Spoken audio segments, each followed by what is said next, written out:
स्वागत है। आप देख रहे हैं सीएनबीसी आवाज एंड मोतीलाल सोसवाल स्टूडियो से कमोडिटी राउंडअप और सोना चांदी आपकी स्क्रीन पे लेके आएंगे क्योंकि ऑल टाइम हाईज यहां पर फिर से बनते हुए नजर आए हैं। चांदी से शुरुआत करते हैं क्योंकि $91 प्रति आउंस के लेवल्स अब हम यहां पर निकाल चुके हैं।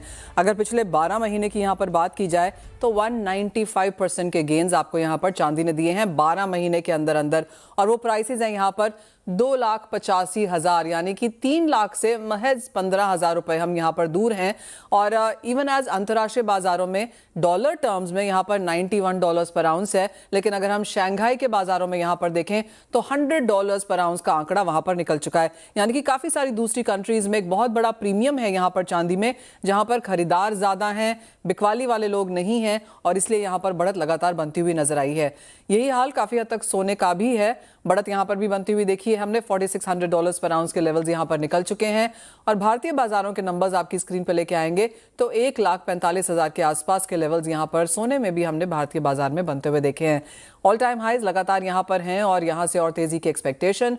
हमारे साथ इस पर बात करने के लिए जीजेसी के चेयरमैन राजेश रोकड़े हैं। राजेश जी नमस्कार। कैसे देखते हैं यहाँ से सोने चांदी के प्राइसेस और इम्पैक्ट क्या है इंडियन मार्केट्स पे? क्या लोग खरीद रहे हैं?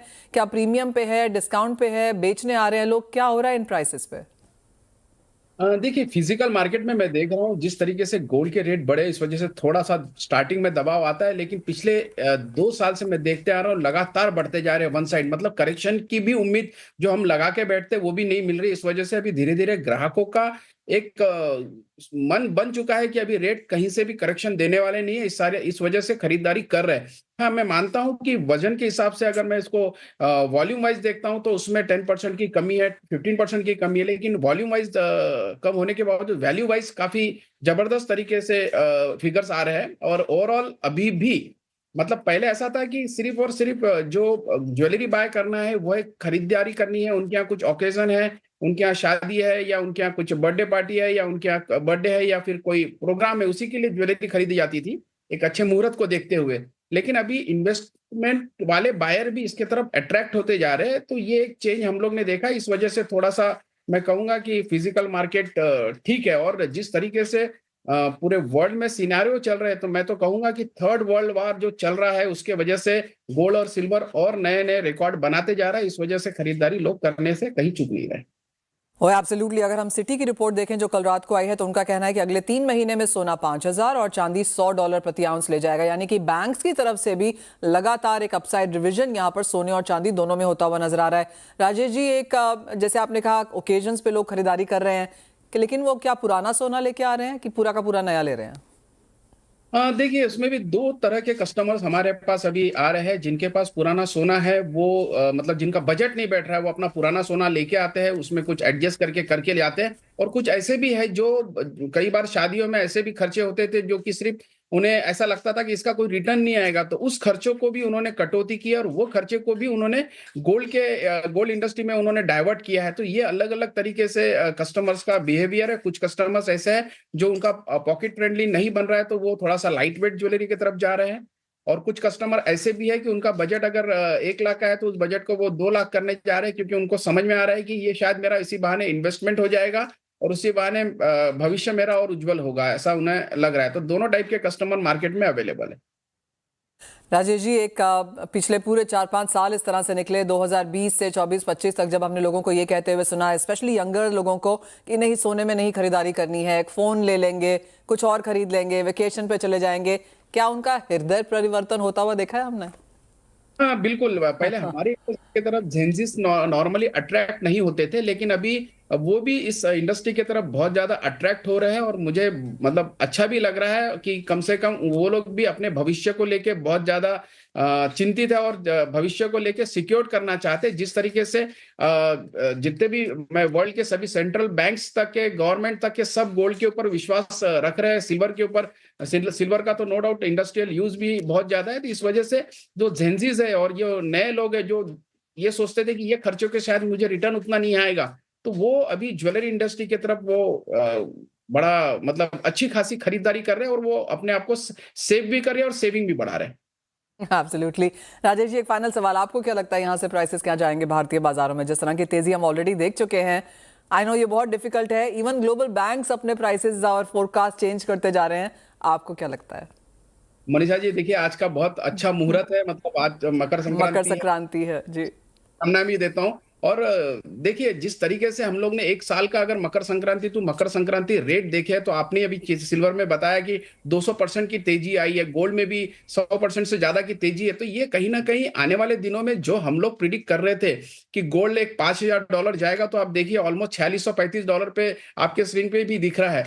तो ये $5,000 तो मुझे लगता है इसी महीने शायद हो जाएगा। और ओवरऑल अगर मैं 2026 का देखता हूं, तो शायद $6,000 भी अभी बहुत पास में ऐसा लगने लगा। और सिल्वर, नो डाउट, हमारा एक सिल्वर में एक प्रिडिक्शन था कि $100 क्रॉस करेगा इस साल में, और वो तो जनवरी में ही 91 क्रॉस कर चुका है।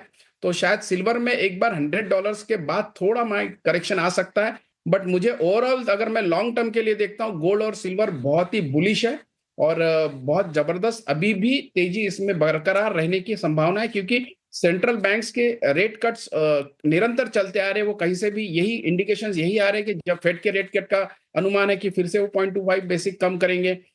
सिल्वर के इंडस्ट्रियल डिमांड कहीं से भी कम नहीं हो रही है, सोलार, ग्रीन एनर्जी। और सबसे खास बात ऐसा है कि सोलार की जब मैं बात करता हूं, तो अभी सोलार इंडस्ट्री में अभी जितनी भी चांदी उत्पादन होती है, उसमें से 12 से 15% ही चांदी उसमें सोलार में यूज होती है। और भविष्य आप सबको पता है कि सोलार है। तो ये परसेंटेज अगर ये बढ़ जाता है, तो निश्चित तौर पे दबाव फिर से डिमांड और सप्लाई पे आएगा। तो डिमांड ज्यादा रहेगी, सप्लाई कम रहेगी। तो निश्चित तौर पे ये जो रेट आज दिख रहे हैं, तो जो भविष्यवाणी यहाँ है सिल्वर को लेके और गोल्ड को लेके कि सिल्वर 3.5 लाख, 4 लाख, 5 लाख भी हो सकती है, तो निश्चित तौर पे बहुत जल्दी हमको ही देखने मिल सकती है ये चीजें। ऑल राइट, हमारे साथ आर्मनी के डायरेक्टर तरुण सत्संगी हैं। तरुण, आपके क्या फोरकास्ट हैं सोने चांदी को लेकर अब इस साल के लिए? Hi, good morning Manisha ji. Well देखिए, we are revising our base case scenario. हमको ऐसा लगता है कि 5500 गोल्ड कॉमेक्स स्पॉट के प्राइस आने चाहिए, एंड बेस्ट केस सिनारियो में 6500 इस साल को में देखने को मिल सकते हैं। Coming to the domestic market, मुझे लगता है कि बेस केस सिनारियो में 1,80,000 तक गोल्ड के प्राइसेस आ सकते हैं डोमेस्टिक बोर्सेस के अंदर, एंड बेस्ट केस सिनारियो में 2,10,000 तक आ सकते हैं।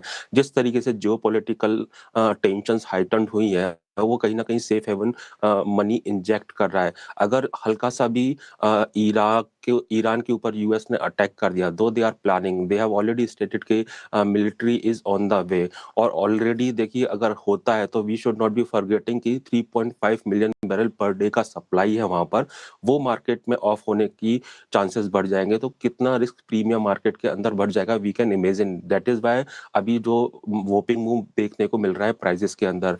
एंड रिसेंटली हमने देखा ड्रोन अटैक, सीपीसी जो रशिया का ब्लैक सी का जो पोर्ट है, जहाँ से करीबन 1 मिलियन बैरल पर डे का सप्लाई जाता है, अटैक किया है। तो अल्टीमेटली इतने सारे डिस्प्यूट है, वेनेजुला हो गया, ओवर अजरबैजान हो गया, तो अल्टीमेटली जो जियोपॉलिटिकल टेंशंस हाइटन्ड है, वो सेफ हेवन बाइंग अपील कर रहा है। दैट इज व्हाई मार्केट के अंदर कॉन्फिडेंस है, and that rally will continue.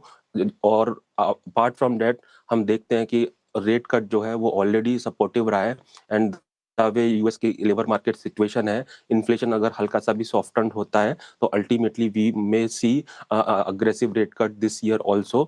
कल टैरिफ लीगलिटी के ऊपर यूएस में वर्डिक्ट आना है। अगर जी। वो थोड़ा वॉलेटिलिटी दे सकता है मार्केट के अंदर, अगर वो इलीगल हुआ तो मे बी शॉर्ट टर्म में प्रॉफिट बुकिंग दिखे। अगर ओके, लीगल हुआ, then in such a case ultimately further fuel हो और जाएगा तेजी रैली आ के जाएगी। अंदर। जी। आप और किस तरह की तेजी आप चांदी में देखते हैं? अगर आप 5500 से $6500 प्रति आउंस सोने में देख रहे हैं, तो चांदी $100 आउंस प्लस किस तरह के लेवल्स आएंगे?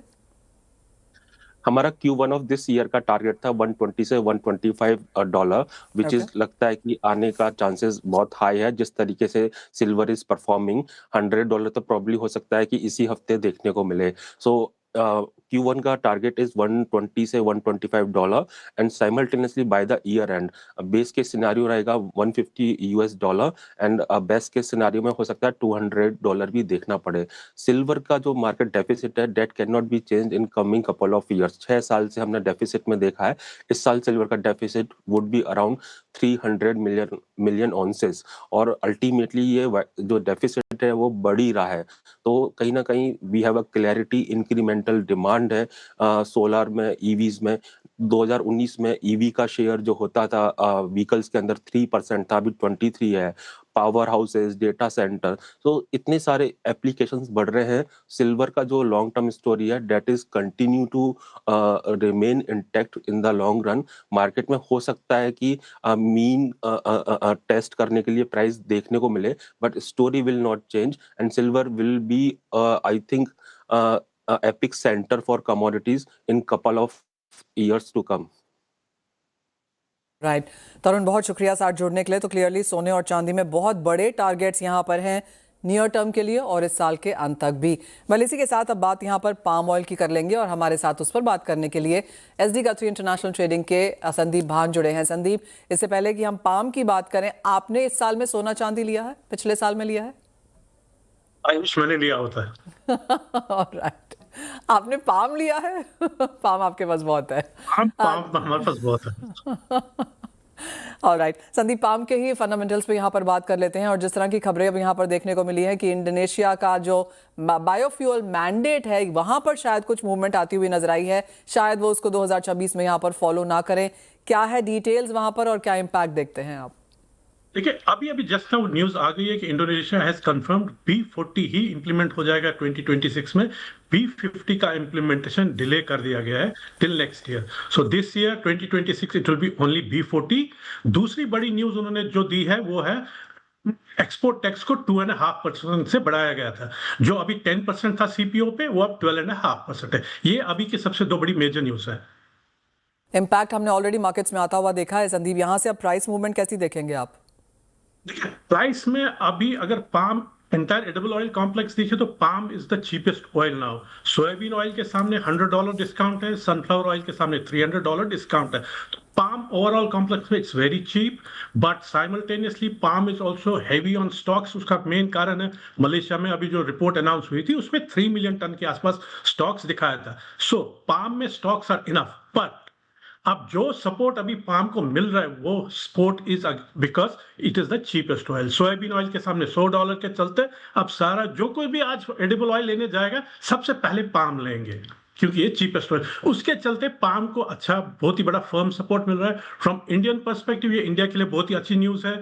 सोयाबीन ऑयल जो वो पहले बहुत ले रहे थे वो जब वापस पाम ऑयल में शिफ्ट होगा, जहां हम अभी इसको 5 लाख से 6 लाख टन देखते थे एवरी मंथ शिपमेंट, वो अब हो सकता है 7 to 8 लाख टन वापस चला जाए नेक्स्ट 2 months। संदीप, एक सेंस यहाँ पर प्राइसेस को लेकर क्या मूवमेंट यहाँ पर और क्या रेंज बनती हुई देखेंगे बहुत नियर टर्म में, अगर हम अगले एक महीने की बात करें तो?